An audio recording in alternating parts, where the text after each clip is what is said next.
Hi everyone, so today I thought I'd do a video about makeup brushes, and I was kind of umming and ahhing about doing this video because I was like, I hope when people see that it's about makeup brushes they won't think it's boring or anything. I'm going to talk about basically like my favourite / essential makeup brushes and the main ones that I use in my day-to-day face routine, but also I want it to help like younger girls and just people that have less experience with makeup, and like if you're kind of new to the whole world of buying makeup brushes, it can be really daunting.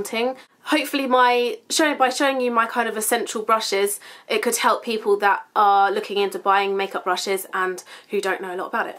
So sorry about my long intro. Also I've tried to kind of balance it out with, you know, more affordable brushes, and I don't have really expensive brushes. So the most expensive I have are MAC brushes, which can be really expensive, but I do feel with a lot of brushes you get what you pay for, so you have to keep that in mind as well. But I'll tell you like cheaper ones that I think are just as good, and you know, duplicates and stuff like that. So I start with Kabuki brushes. So I use my Kabuki brushes to finish my full face of makeup when I powder my face. So I kind of use Kabuki brushes instead of like a large powder brush. Everyone's different, so you might like a powder brush to finish your makeup, but yeah. I guess there's kind of loads of different uses for these. They could be used for powder mineral, foundation, and mainly for powder obviously, but this brush is it's so worth the money. If you're like thinking of dabbling into MAC brushes and but you think it's pricey, this is my favourite brush. I'm pretty sure actually out of the whole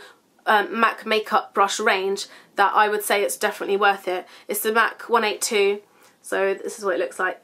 And another brush which is a little cheaper is a recent one I've got. This is actually from, if you know Louise and Zoe here on YouTube, I'll link them down below. This is from their shop online where they actually sell these brushes. And these are like organic vegan brushes. This is called the Green Babu Kabuki brush, and it's really, oh my god, it's so soft.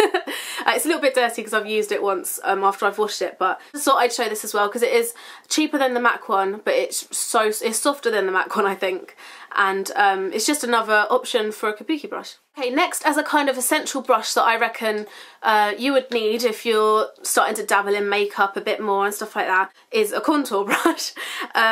Okay, so my favourite now is the Real Techniques contour brush, which you can find in Boots. They sell it in Boots and they have it online as well. And this comes in a set. This is such a good brush for getting in the contour areas of your face, your cheekbones, top of your head, etc.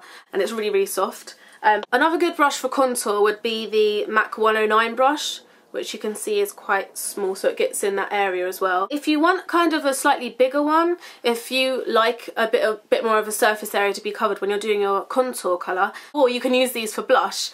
This is the Sigma large angle contour brush, so you could focus. The bristles are slightly longer on this side and taper downwards so that it kind of fits in really easily to the you know, your cheekbones and places that you might want to contour, and it makes the job a little bit easier. It can do if you're new to it, I think. So maybe invest in also an angled brush, contour brush, or angled blush brush will probably do the same trick.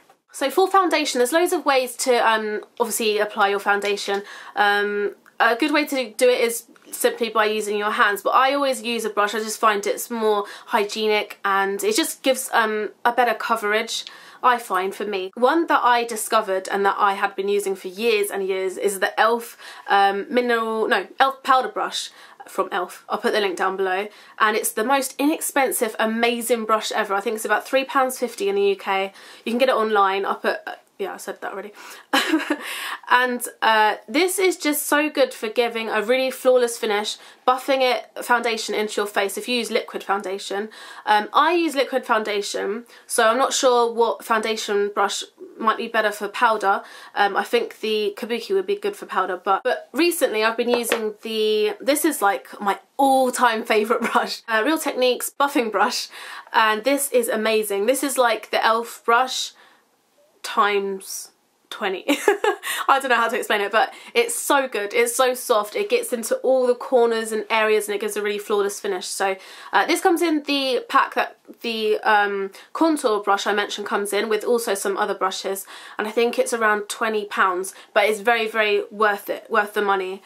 and it doesn't shed on my face, and it's so soft and I just love it. Then we've got eye makeup brushes, like so when you do your eyeshadow, contour, highlight, you know, all that business. So these are my favourite ones that I use and that I use all the time. My favourite kind of all over the lid brush is the Sigma large fluff brush. This is really big and it kind of covers your whole lid when you're doing it, but I just like it because it just gets the whole job done so quickly. It's really soft, it doesn't shed too much like when I'm applying it or anything. Yeah, so that's the E50 brush. And then I also really like one that, this is the Sigma short shader brush. I like ones like this that are a bit more tightly packed, like the bristles don't move around much. It's quite dense, and I really like this for going like underneath the eye if you're trying to smudge colour along there. For the crease, for ages now I've been using the Sigma tapered blending brush, which is similar to the MAC 217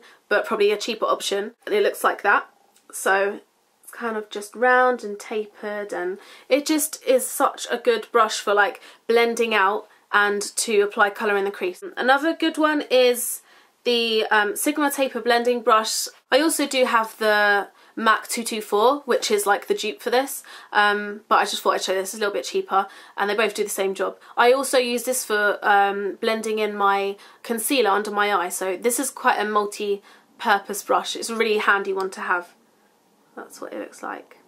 Then we've got my favourite brushes for eyeliner and my eyebrows. My favourite brush for my eyeliner, my gel eyeliner, is the MAC 263. And this is another brush that I think is really worth the money from MAC because I get so much use out of it. I use it like nearly every day. It doesn't lose its shape, it just works really well. It's really fine, so it gets a really fine line on the eyelid. Then one I love for my eyebrows, and basically for my eyebrows I like an angled brush similar to the other MAC one. This is a Japanesque brush. This is what it looks like. Very small and just very, I can't remember the word, but it's like the bristles are very stiff because you want to get the colour in your eyebrows exactly where you want it. You don't want a soft brush where it's going to just look all blended out. That would just look weird. So I'm not sure how much this is. I'll try and find it and put it down below for you guys. And then on to powder brushes, like normal powder brushes. It's quite multi-purpose. You can use it on your body as well if you're bronzing up your like chest area and stuff, or if you're not into kabukis, you could use this to finish off your daily makeup to powder. There's so many brushes on the market that are large and that are really good and inexpensive, but this is one from Sigma just because this is the one I had in my little collection. And then we have blush brushes, which I've recently kind of really changed. I always went for kind of a medium sized, not too big, not too small, fluffy brush. So again, sorry, this is from Sigma, but this is the large powder brush. Again, if you're on a budget, ELF do really good blush brushes and just good brushes in general. So if you're looking for any dupes, check out ELF. I'll put it down below. I'll try and find a blush brush there as well that I could link you to. But so yeah, a kind of medium, just soft, you know, brush that doesn't cover too big an area because you don't want to look like your blush is massive and you don't want it to look just like a little circle and too, you know, packed on in one area. But recently what I've been using is a stippling brush, and I never got on with stippling brushes, but for blush this one is amazing, and it is a bit, again, more stiff than the other ones that I've used. There is another word that's not stiff, but I can't remember it, and I'll remember it after the video and I'll be like, damn it. But yeah, sorry, this one from Real Techniques I've been using for my blush, my cream blushes, my powder blushes. So just to reiterate, because I went through them really quickly and I spoke a lot, so in case you're a little bit confused, the main essentials that I recommend and my favourite brushes are to have a Kabuki brush, a foundation brush. I prefer flat top ones and buffing brushes for that. A kind of medium sized, just basic blush brush that you can use for blush. Oh, something's in my eye. Blush and or bronzer. An eyeshadow crease brush for blending, or a blending brush in other words. An angled eyeliner brush. An eyeshadow brush for putting eyeshadow all over the lid. And then just a large powder brush. Yeah, so they're the kind of main brushes that I recommend. Just really hope it helps some of you younger girls out there, or guys, that are wanting to, you know, dabble in the brushes market and, or are not sure what ones are essential, because there's so many brushes out there, and these are just the ones that I use basically, and so I thought I'd just share. Thank you for watching, and leave me any requests down below. Hope you're all well, and yeah, bye.